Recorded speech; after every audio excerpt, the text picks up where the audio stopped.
الحمدللہ رب العالمین والصلاة والسلام علی سید المرسلین۔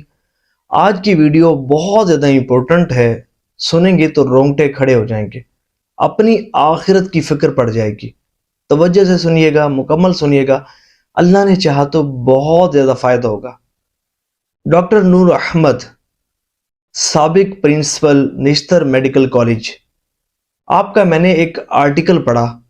وہ کہتے ہیں کہ میرا مشاہدہ ہے، تجربہ ہے کہ جو شخص دنیا میں جو افعال سر انجام دیتا ہے، جو کام کرتا ہے، موت کے وقت بھی وہی کام کرنا شروع کر دیتا ہے۔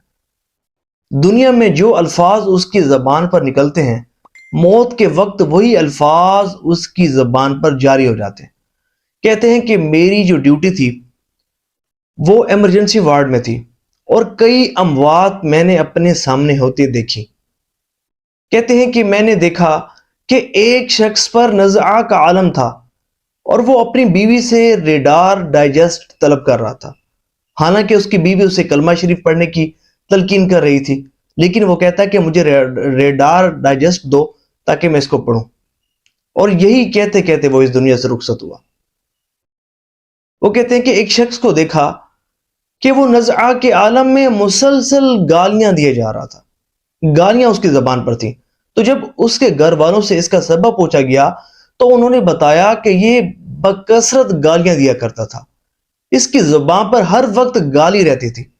آج بھی لوگوں کی ایک تعداد ہے کہ جو سلام بعد میں کرتے ہیں، پہلے گالی نکالتے ہیں۔ اگر وہ اپنی گفتگو کا جائزہ لینا، صرف 5 منٹ بھی دیکھیں تو 5 منٹ میں بھی پتہ نہیں کتنی گالیاں ان کے منہ سے نکل جاتی ہیں، اور دن کا اگر وہ 24 گھنٹوں کو دیکھیں تو وہ تو پتہ نہیں کتنی بے شمار گالیاں ان کے منہ سے مسلسل نکلتی ہیں۔ یہ وہ لوگ ہوتے ہیں کہ جن کی زبان پر اللہ اور اس کے رسول صلی اللہ علیہ وسلم کا نام نہیں ہوتا، جن کی زبان اللہ اور اس کے ذکر سے تر نہیں رہتی۔ یہ وہ لوگ ہوتے ہیں کہ بس گالیاں ہی ان کے معاملات میں شامل ہوتی ہیں، اور یہ کب ہوتا ہے؟ جب اللہ اور اس کے رسول صلی اللہ علیہ وسلم کی تعلیمات سے دوری کے سبب ہوتا ہے، دین سے دوری کے سبب سے ہوتا ہے، صالحین کی صحبت نہ ملنے کے سبب ہوتا ہے۔ ڈاکٹر نور احمد صاحب، آپ کہتے ہیں کہ ایک شخص کو دیکھا کہ وہ نزعہ کے عالم میں گانے سن رہا تھا، حالانکہ ہم سب بڑے حیران ہوئے کہ بھئی موت کا وقت ہے اور اسے گانے کی پڑی ہوئی ہے، اور گانے سن رہا تھا، مسلسل گانے سنی جا رہا تھا، اور گانے سنتے سنتے اس دنیا سے رخصت ہوا۔ اسی طرح نور احمد صاحب لکھتے ہیں کہ ایک شخص کو دیکھا، بڑا افسوس ہوا، 40 سال میں کسی کو اتنی بری موت مرتے نہیں دیکھا جتنی تکلیف اس شخص کو مرتے وقت ہوئی۔ کہتے ہیں کہ وہ شخص گردے فیل کی وجہ سے اس دنیا سے رخصت ہوا، اور 3 دن تک اس پر نزعہ کی کیفیت طاری رہی، 3 دن تک نزعہ کی سختیوں میں مبتلا رہا۔ اس کا جسم جو ہے وہ نیلا پڑ جاتا، آنکھیں باہر نکل آتی، اور گلے سے ایسی آوازیں نکلتی جیسے کہ کوئی شخص اس کا گلا دبا رہا ہو۔ اتنی تکلیف میں مبتلا اس شخص کو دیکھا، کسی کو نزعہ کے عالم میں اتنا زیادہ تکلیف میں مبتلا نہیں دیکھا۔ 3 دن تک نزعہ کی کیفیت اس شخص پر جاری رہی۔ تو جب اس شخص کا انتقال ہوا تو اس کے والد صاحب سے اس کا سبب پوچھا گیا، تو انہوں نے بتایا کہ یہ اپنی بیوی کو خوش کرنے کے لیے اپنی ماں کو مارا پیٹا کرتا تھا۔ اب تصور کریں کہ کتنا بڑا اور کبیرہ گناہ، اللہ کی سخت ناراضگی کا یہ شخص کام کیا کرتا تھا، اور پھر اس کی موت کو بھی عبرت ناک بنا دیا گیا، اور اتنی تکلیف مچائی گئی کہ یہ آج ہمارے لیے باعث عبرت ہے۔ اسی طرح ڈاکٹر نور احمد صاحب کہتے ہیں کہ ایک خاتون کو دیکھا کہ نزعہ کے عالم میں اونچی آواز میں کلمہ شریف پڑھ رہی تھی، اور کلمہ شریف پڑھتے پڑھتے اس دنیا سے رخصت ہوئی۔ تو جب ان کے گھر والوں سے پوچھا گیا تو انہوں نے بتایا کہ یہ خاتون صوم و صلات کی پابند تھی، نماز روزے کی سختی سے پابندی کیا کرتی تھی، اپنی زبان کو ذکر و درود سے تر رکھا کرتی تھی۔ سبحان اللہ! تو یہ انعام ہے کہ نزعہ کے عالم میں ایمان کی حالت سے بندہ اس دنیا سے رخصت ہوتا ہے۔ کاش اللہ کرے، دیکھیں مرنا تو ہر شخص میں ہی ہے، کاش کہ اللہ کرے کہ ہم اپنی زندگی کو سنوارنے والے بن جائیں، موت سے پہلے موت کی تیاری کرنے والے بن جائیں، اپنی زندگی کو اللہ اور اس کے رسول صلی اللہ علیہ وآلہ وسلم کی تعلیمات کے مطابق گزارنے والے بن جائیں، گناہوں سے اللہ کرے کہ ہم نفرت کرنے والے بن جائیں۔ یہ گناہوں کی نحوست ہے کہ جس کے سبب مرتے وقت خاتمہ ایمان پر نہیں ہوتا، بندہ بے ایمان ہو کر اس دنیا سے رخصت ہوتا ہے اور اس کے دل، دماغ، زبان دھوکہ دے جاتی ہے۔ یہ گناہوں کی نحوست ہے کہ بندے کی دنیا بھی برباد ہوتی ہے اور دنیا کے ساتھ بندے کی آخرت بھی برباد ہوتی ہے۔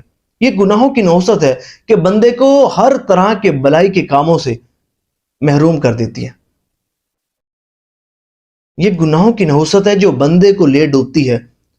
یہ گناہوں کی نحوست ہے کہ بندے کو عبادات کی توفیق نہیں ملتی، نیکی اور بلائی کے کاموں کی توفیق نہیں ملتی، نماز روزے کی توفیق نہیں ملتی، ذکر و درود کی توفیق نہیں ملتی، تلاوت قرآن کریم کرنے کی توفیق نہیں ملتی،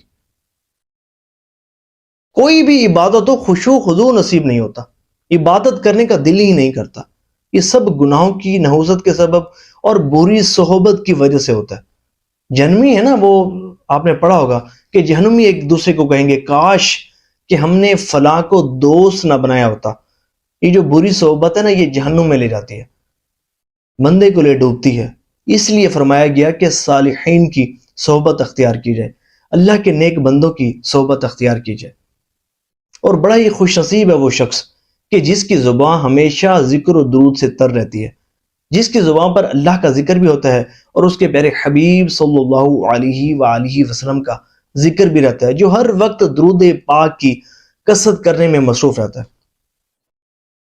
اور ایک روایت میں یوں بھی آتا ہے کہ جو بندہ حضور صلی اللہ علیہ وآلہ وسلم کا فرمان علی شان ہے کہ جو شخص کثرت سے مجھ پر درود پاک پڑھتا ہے تو اللہ تبارک و تعالی موت کے وقت اپنی مخلوق سے فرماتا ہے کہ اس کے لیے استغفار کرو، اس کے لیے مغفرت کی دعا کرو۔ سبحان اللہ۔ اور ایک روایت میں یوں بھی آتا ہے کہ حضور نے فرمایا کہ جو شخص کثرت سے مجھ پر درود پاک پڑھے گا تو حضرت اسرائیل علیہ السلام اس کی روح اس آسانی کے ساتھ قبض فرمائیں گے کہ جس طرح انبیاء کرام علیہ السلام کی روح کو قبض فرماتے ہیں۔ سبحان اللہ۔ اور کیا اس سے بڑی اور کیا بات ہوگی؟ اور یہ درود پاک کی کثرت کرنے کی برکت ہے کہ اس کی برکت سے نزع کے عالم میں بعض خوش نصیب ایسے بھی ہوتے ہیں کہ انہیں قوم حضور صلی اللہ علیہ وآلہ وسلم کی زیارت نصیب ہوتی ہے۔ جیسا کہ ایک خاتون نزع کا عالم تھا، نزع کے عالم میں ایک دم اپنے گھر والوں کو کہتی ہٹ جاؤ، میرے حضور تشریف لا رہے ہیں، میرے حضور کو راستہ دو۔ اب ان خاتون کے معمولات میں کیا بات شامل تھی؟ وہ کثرت سے درود پاک پڑھا کرتی تھی اور اپنے گھر میں اجتماعی طور پر درود پاک پڑھنے کی محافل سجایا کرتی تھی، عورتوں کو بٹھا کر درود پاک پڑھایا کرتی تھی۔ ان کو درود پاک کی کثرت کرنے سے بڑی محبت تھی۔ تو دیکھیں جو بندہ صوم و صلات کا پابند ہوتا ہے، نماز روزے کا پابند ہوتا ہے، ذکر و درود اس کے زبان پر جاری رہتا ہے تو نزع کی سختیوں سے بھی وہ محفوظ رہتا ہے، اس کا خاتمہ بھی ایمان پر ہوتا ہے۔ اللہ کرے کہ ہم بھی ان خوش نصیب عاشقان رسول میں شامل ہو جائیں کہ جو ہر وقت اپنے آقا صلی اللہ علیہ وآلہ وسلم پر درود پاک کی کثرت کرنے میں مصروف رہتے ہیں، جن کا محبوب مشغلہ حضور صلی اللہ علیہ وآلہ وسلم پر درود پاک پڑھنا ہوتا ہے۔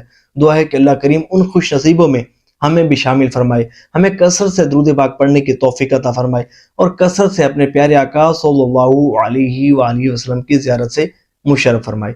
آمین بجاہ خاتم النبیین وصلی اللہ تعالی علیہ وآلہ وسلم۔